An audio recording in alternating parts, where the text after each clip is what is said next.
A man and his wife walked into a dentist's office. The man said to the dentist, "Doc, I'm in a hurry. I have two buddies sitting out in my car waiting for us to go play golf, so forget about the anesthetic and just pull the tooth and be done with it." The man continues, "We have a 10 a.m. tee time at the best golf course in town and it's 9:30 already. I don't have time to wait for the anesthetic to work." The dentist thought to himself, "My goodness, this is surely a very brave man asking to have his tooth pulled without using anything to kill the pain." So the dentist asked him, "Which tooth is it?"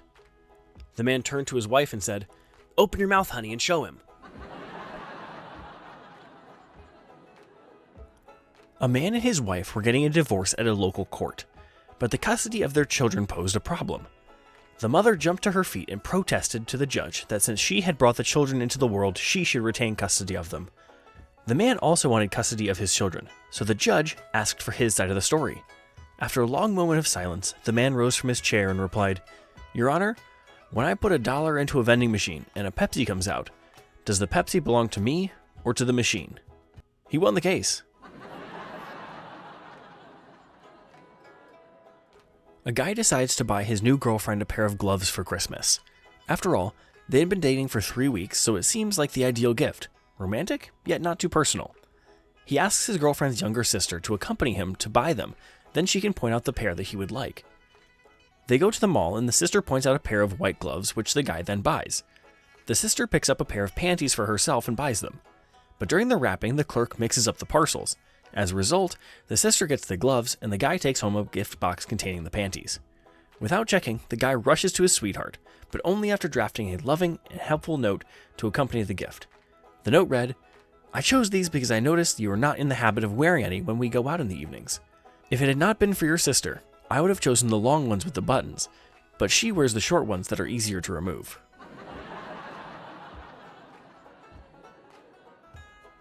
Father told his 3 sons when he sent them to the university, "I feel it is my duty to provide you with the best education possible, and you do not owe me anything for providing that.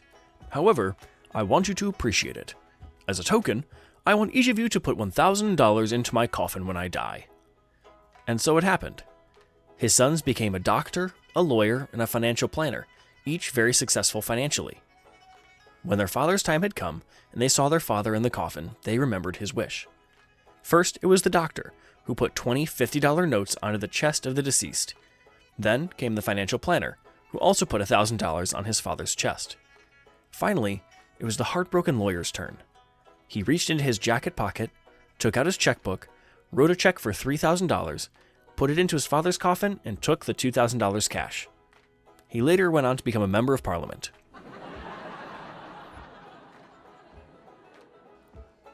When I was about 9 years old, my father forced me to go with him to a funeral of a friend of his that I didn't know. When we got there, I stayed in a corner, waiting for time to pass by. Then a man approached me and said, "Enjoy life, boy. Be happy because time flies. Look at me now. I didn't enjoy it." He then passed his hand over my head and left.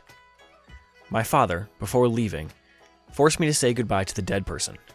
When I looked in the coffin, I was startled that the man who was talking to me when I was in the corner was the same man in the coffin.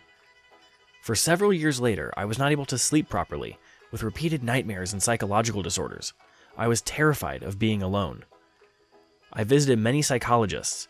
I didn't turn off the light at night, and several other turmoils that I had to endure throughout my adolescent ages. Years later, I discovered something incredible that changed my life. That dead idiot had a twin brother.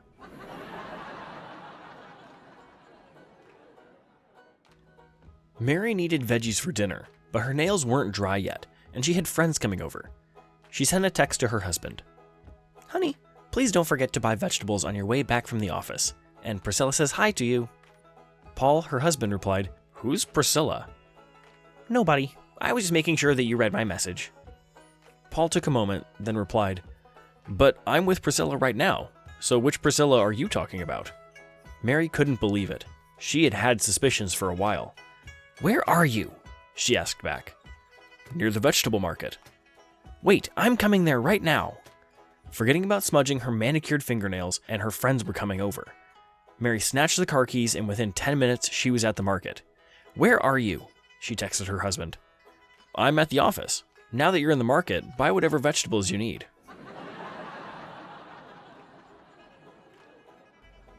The teacher asked the class to use the word fascinate in a sentence. Molly put up her hand and said, "My family went to my granddad's farm, and we all saw his pet sheep. It was fascinating." The teacher said, "That was good, but I wanted you to use the word fascinate, not fascinating." Sally raised her hand and she said, "My family went to see Rock City, and I was fascinated." The teacher said, "Well, that was good, Sally, but I wanted you to use the word fascinate." Little Johnny raised his hand, but the teacher hesitated because she had been burned by Little Johnny before. She finally decided there was no way he could damage the word fascinate, so she called on him. Johnny said, "My Aunt Carolyn has a sweater with 10 buttons, but her tits are so big she can only fasten 8. The teacher sat down and cried.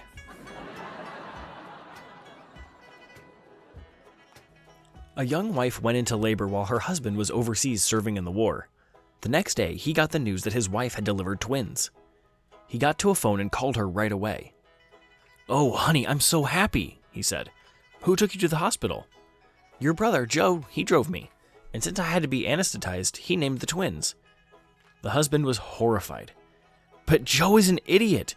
What did he name them?" The wife answered, "We had a girl and a boy. Joe named the girl Denise." The husband interrupted, "Well, that's not so bad. What did he name the boy?" "Joe named the boy DeNephew."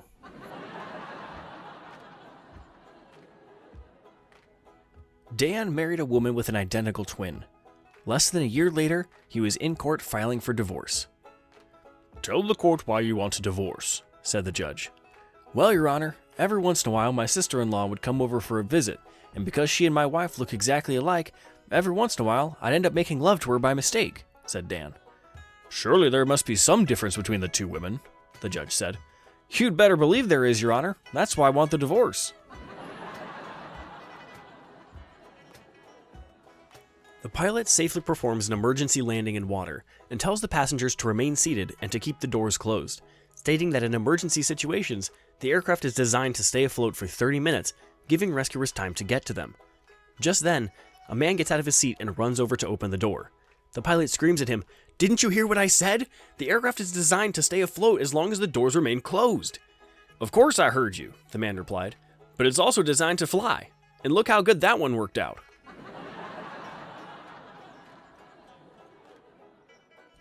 Little Johnny comes to Mommy and says, "Mommy, I want a dog." "No way," says the mother. "Dogs are dirty, messy, and leave hair everywhere and smell." Johnny says again, "I want a dog." His mother says, "I've already said there won't be any dog here. Wish anything else." Little Johnny thinks for a minute and then says, "Fair enough, Mom. I want to play a mother and father." Mother, thinking it sounds a little like incest, thinks about it for a minute and says, "Okay, one cannot hurt. We can do that, Johnny." Little Johnny looks at her and continues, "Go get a bath, put on some nice clothes, and wait for me in your bedroom." Mom does as Johnny wants and patiently waits for her son. Suddenly, little Johnny storms into the room, sees his mother laying on the bed and screams, "What are you just lying around here, old woman? Put on some clothes. We are buying our son a dog."